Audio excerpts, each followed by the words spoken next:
This is where the conversation around long-term value gets interesting. The printer relies heavily on the Bambu Studio slicing software and the handy mobile application.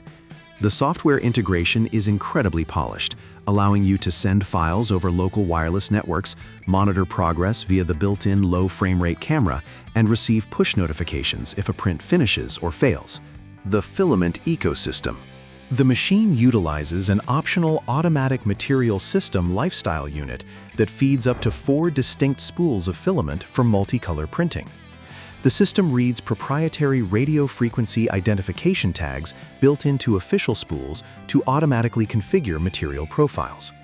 You can absolutely use third-party filaments, but you lose the automated convenience, and standard cardboard spools from external brands tend to slip on the rolling mechanism without printed plastic rim adapters.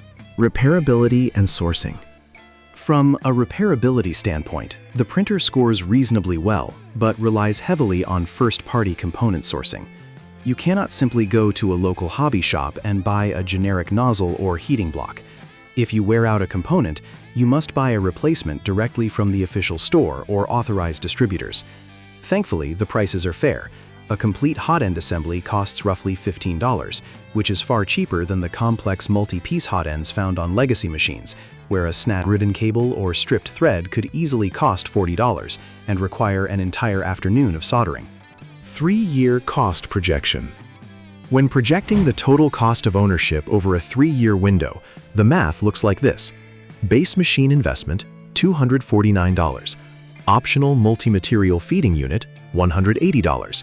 Spare quick swap nozzle kit, $35. 2 replacement textured build plates, $40.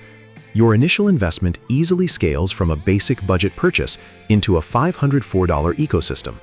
Because there are no mandatory software subscriptions or paywalls for advanced features, the long-term cost remains entirely tied to your material consumption and mechanical wear parts.